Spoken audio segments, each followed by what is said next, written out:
Okay, I got the Fender sub box upgraded with the JL subs. First off, if you want more details on this, there's going to be a lot more details that I'm not going over in this. If you want more details, check the link in the description. It's to clubfrontier.org. There'll be a link in there to the thread where I've been going through this whole process of getting these in. And anyways, they're done. The factory subs are out. The JLs are in. The factory subs are 50 watts a piece. The JLs are 150 watts a piece. And if you look at the thread and look at the comparison between the two, it's laughable. These speakers are twice as high, big old magnet on them, and they just look like, come on, man. Like, those factory subs just look ridiculous compared to these right here. So anyways, I got them in, the box closes nice and smooth, and I'll show you why it closes nice and smooth, and you can see detailed pictures at Club Frontier as well too. But the reason I can do this with my box is because when I first got these speakers in, I was trying to get them in with the least amount of grinding, and I needed to grind the tops down more, so I was having to force the top of the box shut, and it broke my clips up top. So it's no big deal. The very last step I'm going to do once everything's up and running is just shoot some hot glue right here and close the box and be done. I think it'll hold just fine. If it doesn't hold, I can use something more aggressive or whatever, but I don't want to use anything just permanent, and I think hot glue is fine. It can easily be separated and taken off. So anyways, I'm not worried about that. I do have a second box anyways. I've got a whole nother third gen enclosure with factory speakers, unmolested, untouched. I've got a whole nother one that I bought off eBay for 300 bucks. So anyways, let's get into it. Here they are, butchered in all of their glory. Everything that I've done, none of it is going to affect the performance at all. I don't see how it could. I got the idea from these guys that chopped up some Scar Audios to fit inside of a Lexus or whatever, and they really trimmed them down, and I didn't even come close, and they were trimming a 6.5 inch Scar Audio sub. So anyways, the top is where you're going to have to grind the most, and you can see how far the speaker comes out with its rubber and all that stuff. This is as far as it comes out right here. And for the tops, you're going to have to grind it to right where the hole starts. I probably went a little bit too deep with it, and it doesn't matter. But just once you get to where you're starting to open the hole up, this hole right here, once you get to there, just stop. Make it as flat as you can on top, and just stop once you start opening this hole up, and you're good there. And that's going to be the most aggressive points of where you have to grind. You also have to grind each side, left and right. Here, here, here, and here. But it's a lot, it's less trimming. I mean, it's obvious. It's not as hardcore. The trimming isn't as much, but you do have to trim, and on all four sides, left and right. Also, I had to trim right here and right here. It's just, you're putting something into a box that it wasn't designed for. And I'm thrilled I got it as good as I got it. But you have to do some light trimming here, light trimming here. And then on this speaker here, I had to trim lightly on this side, but not on this speaker. So, your results may vary. It could just be a variation in manufacturing for all I know. I don't know, but I know I got it in, and grinding is the key to getting these things in. And so yeah, that's all there is to it, is grinding.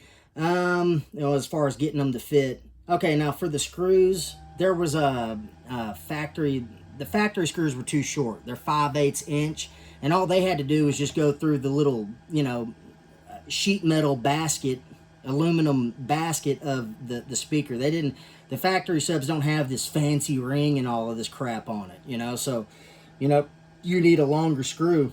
And I tried some number 8s. We don't have a hardware store here in the city I live in. And I live in a fairly large city, 350,000 people, and there's no hardware store. You've got Lowe's and you got Home Depot, and then there's Sutherland's too. So, you know, I went to one place. I'm not wasting any time, you know, going and finding the perfect screw. But here's my thought process on the screws. The other screws were 5/8 inch long. I've got, you know, the speaker's thicker up top, and so what I needed to do was get a screw that was long enough and wider than the previous screw. The previous screw had an aggressive thread pitch on it, like very aggressive, not like a fine thread pitch. It was aggressive, so I had to match something up with that, and I tried a number 8 screw with a had more of like a dome top. It looked nice. It just looked nice, but when I stuck it in the hole, it had more wiggle room than the factory screw. So the only next level up was like a number 10, and so every number 10 I tried to get in there wouldn't fit.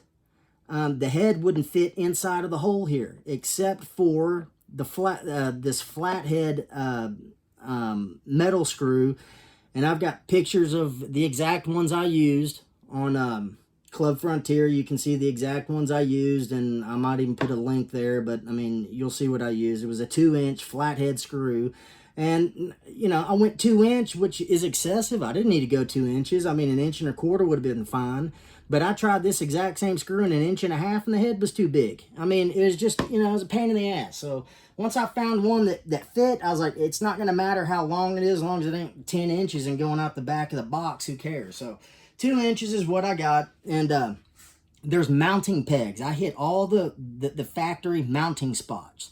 I mean, you see where these screws are at? That's where the factory screws are at for the factory sub. And these things have like a mounting, like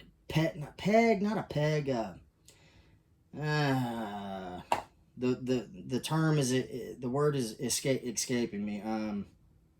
Anyways, it's got like this little mounting tube, you know, that the screw goes into. The screw goes into this little tube or whatever. And I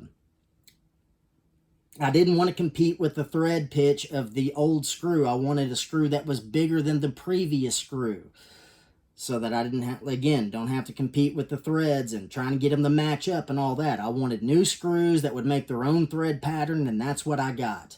This number 10, I put it in the hole, and it had the least amount of wiggle. And like I said, I only found one number 10 with the head that would actually go in the hole. So I sent it all the way through, and it's mounted on there really good, and it was fine. And the heads are still too big because I had everything mounted on there just perfect. But you can see right here where it cracked the ring right there. If I need to get a new ring, I'll get a new ring. I don't think it's that big of a deal, and I don't think I'm going to have to get a new ring.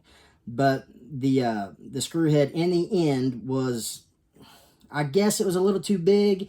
I already had it mounted in fine. Everything was flush. Everything looked nice and sealed, and I just wanted to get it a little bit better. So I put a few more turns on it, and that's when I cracked right there. And this one has a hair crack, and that has a hair crack, and I know this one didn't crack all the way through. But anyways, I cracked 3 on this side and 1 on that side. So whatever, I don't think it's going to matter. But that's just because I over-torqued it, really. But I'm pioneering this thing, so I don't really know all the ins and outs. So, there's a learning curve. Trying to think of what else. You'll just see, I'm just got detailed pictures of what screws I used. I've got pictures of these cheapy terminals you can use. But then I went up to Best Buy and got these gold-plated brass from Metra, and they fit on like a glove, and they got that little nipple thing that fits onto the mounting blade or whatever. So I did that, and I don't know. All that's pretty much left is to install the amp and run my wiring and everything. I'm not hacking into any of my wiring. I went out to the junkyard today, and for $3, I got this right here and that right here. This plugs into the box. So, you know, and that, you know, that's another thing. This thing's still wired up like it is from the factory. There's the factory connector right there. That's the factory connector. So this fits in there. I went out there and got the same connector. And so this connector right here is going to come from the amp. And I'm going to plug it in there. I'm not hacking into my system at all. And for the signal, I got this. I got the female side of this. So this is what goes into the box from the truck. I'm going to take that side, and that's what's going to feed the signal into my amp. So I'm not going to have to cut into my wiring at all. I got the male and female side of this. The gauge is plenty thick. Everything's good. You know, one other thing about the factory gauge of this, it's 14. According Nissan tells you, I went to a site where Nissan tells me how thick the wire is, all that stuff. This is 14 gauge. So 14 gauge can handle 150 watts of speaker. It's fine. So I got that. I'm going to wire the amp up. Again, check Club Frontier. You'll see more details, you know, blah, blah, blah. But that's it. It's not the prettiest looking thing, but it doesn't have to be. You know why? Because I got a cover right here. So who gives a fuck how it looks? And it goes right on, and it fits perfectly, and it hides all the ugly. And it's over. You know, so anyways, phase 1 of the project is down. It's over with. I got everything done. It's mounted in there, wired up, and I'm going to run these in parallel to a 2 ohm amp, and these are 4 ohms a piece, but when you run them in parallel, when you wire them up in parallel, they'll run it, it'll be 2 ohms, and it'll match the amp. So anyways, I'm kind of excited about this. I don't expect the world out of these. I don't think I'm going to turn these on and hear a 10. But I am going to hear an improvement. These are 150 watt a piece versus 50 watt a piece from air quotes Fender, more like Panasonic factory subs. And this sub right here, I found that Panasonic gave me the details to this factory enclosure online. This is a 10-liter enclosure. These subs, for 2 of them, require 8.4 liters.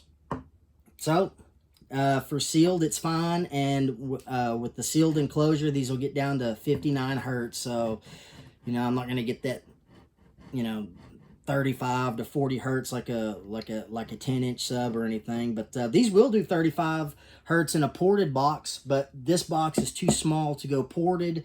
And, you know, with limited room in that 3rd gen Frontier, this is as good as it's going to get. I'm not putting a big old speaker box underneath my whole back seat and chewing up all my storage room. I want my big storage tray under there. I want it. And this is as good as it's going to get. It's either that or mount a bazooka tube in the floor, and I'm not doing that either. You know, I like my truck.